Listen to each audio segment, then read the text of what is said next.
Chapter 13. Into the Golden Presence. 6 weeks later, in mid-September 1818, 2 young missionary men and their wives disembarked in Rangoon. Adoniram rushed to the dock to meet them. At first, he was shocked at how young they were. Edward Wheelock was 22. His wife, Eliza, was 20, and James and Lucy Coleman were both 23. But then he realized he had been only 24 himself when he set out from New England to be a missionary. And like him, what they lacked in age, they made up for in enthusiasm. They were adaptable too. Back at the mission house, no one complained about the overcrowding or the new diet, which consisted of strange foods like curry and tropical vegetables that had never made their way to New England. Within days, the 4 new missionaries were hard at work learning the Burmese language. They were helped greatly in this by the grammar book and dictionary Adoniram had written. But the new missionaries' industrious start quickly came to a halt when James Coleman and Edward Wheelock both became ill on the same day. The men coughed up blood and complained of chest pain. Adoniram was not a doctor, but he didn't have to be to know what was wrong. Both men had the classic signs of tuberculosis. After many weeks of constant nursing, James Coleman began to make a slow recovery, but Edward Wheelock continued to grow thinner and weaker. At the same time, something just as bad was happening to his wife. As Edward's body got sicker and sicker, so did Eliza's mind. Unable to accept that her husband was dying from tuberculosis, Eliza began imagining that the people in the mission house were using some secret means to slowly kill him. Eventually, she decided that if her husband was to survive, they both needed to escape from Rangoon. Adoniram and Anne begged Eliza to change her mind, but she insisted on setting sail for India with her gravely ill husband. A week out to sea, in a raging storm, Edward Wheelock used his last ounce of strength to clamber up on deck, where he threw himself overboard and drowned. Adoniram never heard from Eliza again.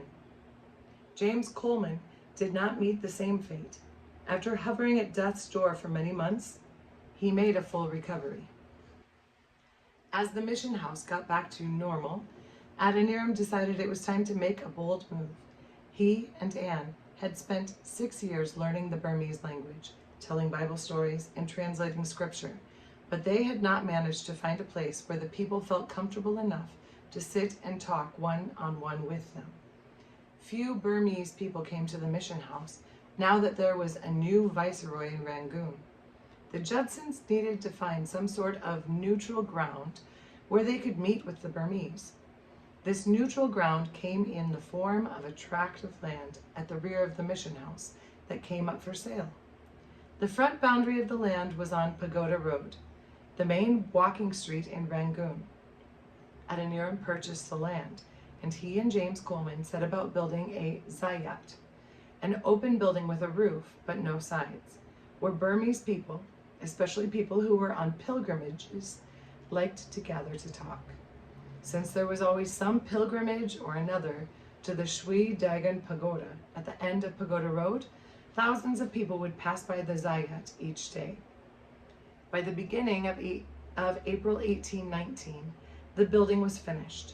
It wasn't the biggest or the grandest zayat by any stretch of the imagination, but it was a start, a place where the missionaries could discuss religion and answer questions freely with the Burmese people. Day after day, Adoniram would sit on the steps of zayat and yell his invitation to passersby. "Ho! Everyone who thirsts for knowledge, enter here!"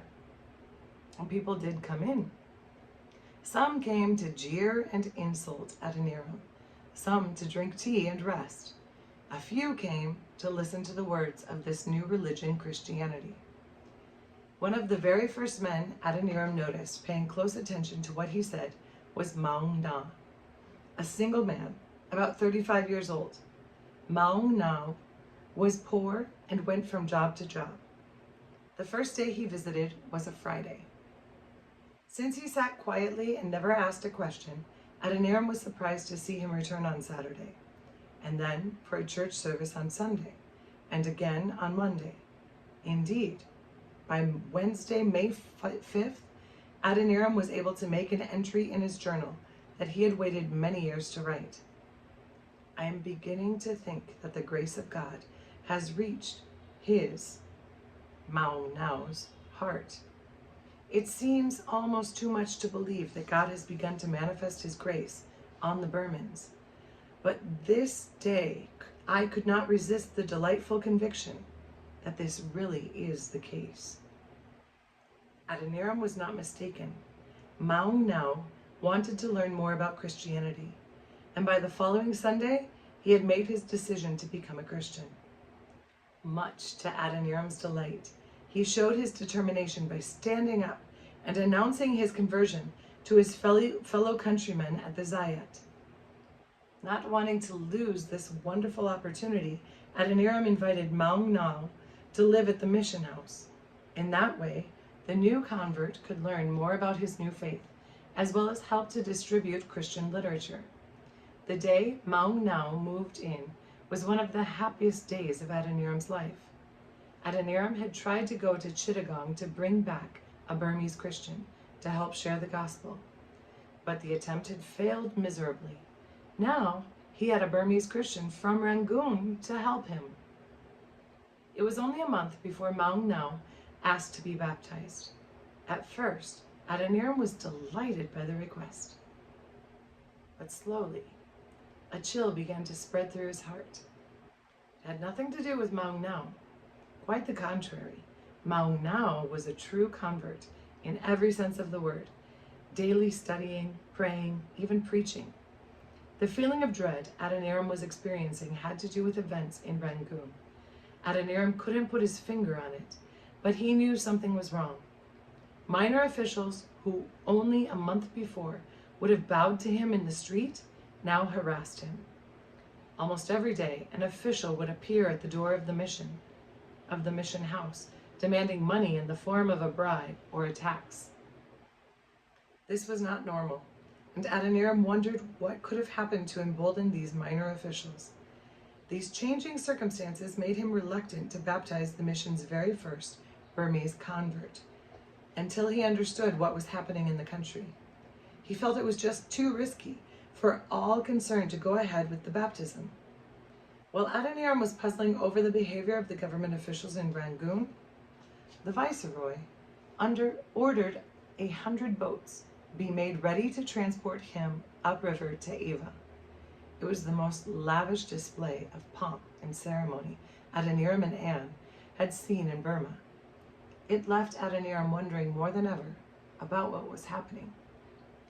And he was not the only one. The entire city was now seething with whispers and rumors. Early on Thursday, the day after the viceroy's departure, Adoniram visited a number of Zayats around Rangoon to see if he could learn the reason for the tension in the air. At about 10 in the morning, as he sat in a Zayat talking with some Burmese men, a man ran up. "There's to be a reading at the court," the man said, panting to a stop in front of the Zayat. Adoniram quickly left the Zayat and began walking briskly across town to the court. He hoped he was finally going to get some answers. Soon a throng of people was gathered outside the court. When a royal messenger arrived, the crowd parted for him. The messenger, dressed in red, the color of the royal household, stood on a carved box and opened a scroll. He began to read. "Listen ye, the immortal king," we read, "it would seem, with the fatigues of royalty, has gone up to amuse himself in the celestial regions. His grandson, the heir apparent, is seated on the throne. The young monarch enjoins us all to remain quiet and to wait his imperial orders." The messenger rolled up the scroll, and the crowd parted for him once again. As soon as he was out of earshot, the throng erupted with questions. How long had the king been dead? What changes would the new king make in his realm? What had happened to old King Badapaya's 2 sons? The new king's uncles? In the midst of all the noise and confusion, Adoniram slipped through the crowd and made his way home. Anne and James and Lucy Coleman would be waiting to hear the news. As more news from the royal city of Ava slowly drifted into Rangoon, Adoniram began to understand why the local officials had been acting the way they had. It turned out that King Badaupaya had died 2 weeks before the decree was read in Rangoon. The new king, Bagida, following the tradition of countless Burmese rulers before him, had eliminated anyone who might have the slightest reason to be disloyal to him. All of the previous king's servants, as well as most of his army, were killed. The king also had his uncles, along with many provincial leaders, tortured and strangled. He even ordered that his brothers, nieces, and nephews be sewn into red sacks and thrown into the river to drown. He used red sacks on account of their royal standing. The reign of terror lasted for 10 days, and at the end of it, the dead were counted. 1,400 members of the royal household and other officials, along with 12,000 commoners, had been killed. After the killing was over, King Bagida felt confident enough to send out messengers to the provinces to announce that he was now king.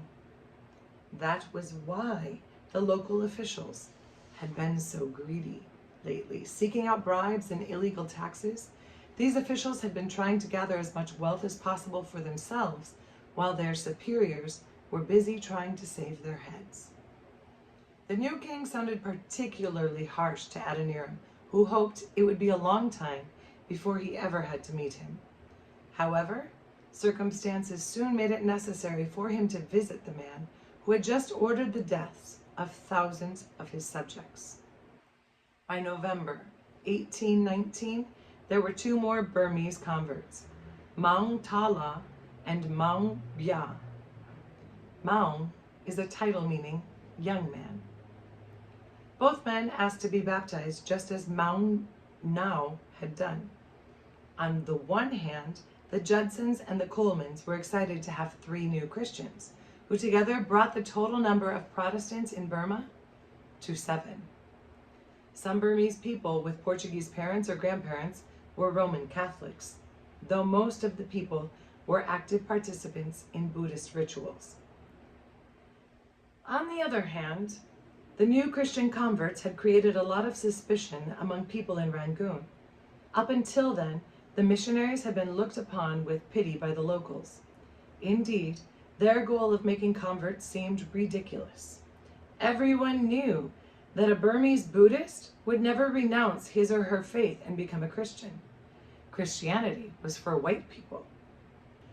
But now 3 men had converted, and things had changed. Suddenly, the missionaries were a threat to the Buddhist way of life. As a result, the work of the mission came to a standstill. No one wanted to be seen within 100 feet of Adoniram or his co-workers. The zayat remained empty day after day, and the officials found creative and petty ways to harass them. As well, the new king ordered many more Buddhist zayats to be built and staffed with priests. Adoniram and Anne and the Colemans felt as if a noose were being tightened around their necks. Something had to be done. In a letter sent home to his family, Adoniram explained why he had decided to go to Ava to see the king about the situation. Our business must be fairly laid before the king. If he frowns upon us, all missionary attempts within his dominion will be out of the question. If he favors us, none of our enemies during the continuance of his favor can touch a hair on our heads. As Adoniram and James Coleman left Rangoon for Ava, they did not know whether they would ever see their wives again. King Bagida was ruthless and had no reason to allow the Christian religion to be preached in his kingdom. Not only that, the 350-mile trip upriver to Ava was extremely dangerous. The route to Ava took the men up the Rangoon River until it joined the Irrawaddy. Then the men followed the Irrawaddy River deep into the heart of Burma. Only a handful of Europeans had ever been to the Golden City, as Ava was known. As their boat moved farther upstream, Adoniram marveled at the number of abandoned cities that lay along the banks of the river. This occurred because of an unusual Burmese custom. For thousands of years, each newly crowned king had insisted on having a new capital city built in his honor. These were huge, lavish cities, each one supposedly more impressive than the previous king's. All royal and government business was transferred to the new city, while the old city was left to rot and be engulfed by the jungle. Indeed, King Benge had already established Amarapura as the new royal capital. Amarapura was a little south of Ava, the previous king's capital. However, most people continued to refer to the place as Ava, since Amarapura was actually more of an extension of the old royal city than a completely new city on its own. A few people still lived among the old abandoned government buildings, temples, and pagodas that lined the river. But they were mostly outcasts, or the dreaded dacoits. The dacoits were bands of armed pirates who preyed on boats going up and down the river. One band of dacoits tried to swoop in and raid the boat Adoniram and James Coleman were traveling on, but the crew fended them off by firing a volley of gunshots over their heads. Since no one knew whether they or the other bands of dacoits would try to attack again, the month-long trip to Ava was tense. Finally, though, on January 25th, 1820, as Adoniram looked out over the elaborate dragon head-shaped bow of the boat, he saw the golden steeple of the royal palace come into view. Soon, the boat was safely tied up at the river's edge in Ava. Adoniram and James Coleman spent the next day trying to obtain permission for an audience with the king. This would have turned out to be an impossible task, except for one thing. Maya Damon, the old viceroy of Rangoon. The viceroy was now the highest-ranking official in King Bagida's court, and although he had never been great friends with Adoniram, Maya Damon's wife, the vicereine, had been a particularly good friend of Anne's. As a result, the viceroy agreed to help Adoniram get an audience with the king. Later that night, a messenger arrived at the boat with a letter telling Adoniram that he and James Coleman could have an audience with the king the following day. There was no sleep for the two missionaries that night. They both lay on their straw mats on the deck of the boat, praying and talking. The future direction of Christianity in Burma hung in the balance. The following day, they would know which way the balance would tip. Both men were up at sunrise. They each had special clothes made for the occasion of entering the golden presence, as having an audience with the king was called. It had been difficult to know what to wear, but in the end they had decided on long robes like those the Buddhist monks wore. Only theirs were white, not the distinctive saffron color of the monks' robes. Adoniram hoped the robes would remind the king that they were priests, not just Buddhist ones. Dust from the unpaved streets swirled around Adoniram and James Coleman as they made their way to the Golden Palace. Each of them carried 3 volumes of the Bible. Adoniram had paid a lot of money to have the cover of each Bible overlaid in gold leaf as a suitable gift for the king. When they reached the guardhouse set into the outer wall of the palace, a guard ordered them to remove their shoes. He then ushered them into the outer corridor. Once the men were in the outer corridor, one of the many officials milling about beckoned them into a large hall. Adoniram gasped as he entered. Every inch of the room and everything in it, the chairs, the pillars, the fans, was made of gold. There were 12 Burmese men standing in the room. Adoniram supposed some were servants and others important dignitaries who had come for an audience with the king as well. Suddenly, there was a commotion at the far end of the room, and a servant ran in. "The golden feet are proceeding this way," he yelled as he dove onto the carpeted floor. Every Burmese man in the room followed his example, lying face down, his face flat against the floor. Adoniram looked at James Coleman. "I suppose it would be proper to kneel before a monarch," he said, sinking to his knees. James Coleman followed his example. A minute later, a short, bandy-legged man wearing a white muslin tunic with a scarlet waistband and a turban wound around his head entered the room. Complete silence followed. Not one of the men prostrate on the floor moved a muscle. The short man, whom Adoniram knew without a doubt was King Benge, glared at the two white men kneeling in front of him. "Who are these men?" he demanded. Adoniram decided it would be best to answer for himself. He bowed his head slightly and replied, "We are the religious teachers you have heard about, O great king." King Benge looked shocked. "You speak like a Burmese man. How can this be? What have you come for?" The official, who had the petition for the king, lifted his head off the carpet and spoke quietly. "If it please you, your majesty, the men have a petition they would like to bring before you." "Then read it," commanded the king, settling himself onto his golden throne. The official slid the petition in front of his eyes and, still lying flat on the floor, began to read. "The American teachers present themselves to receive the favor of the excellent king, the sovereign of land and sea, hearing that on account of the greatness of the royal power, the royal country was in a quiet and prosperous state." As the official read on, Adoniram watched the king's face for any sign of what he might be thinking. At least the king seemed to be paying attention. The official read on about how the missionaries had come from Rangoon to Ava to ask for royal permission to tell the Burmese people about their religion, free from government harassment. When the official was finished, the king beckoned for the paper.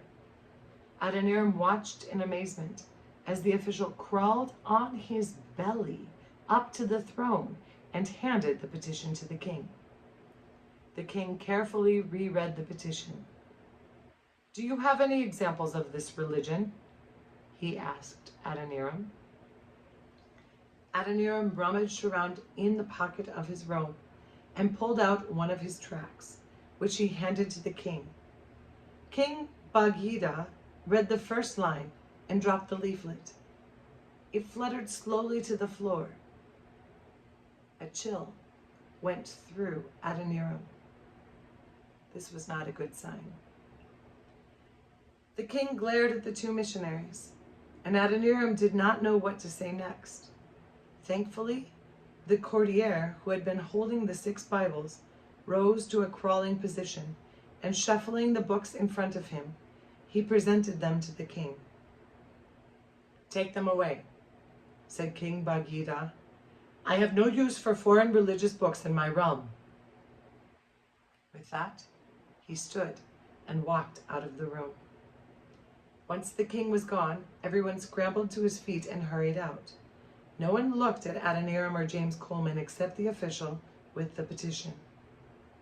"You must leave now, quickly," the official said, pushing the men through the golden door.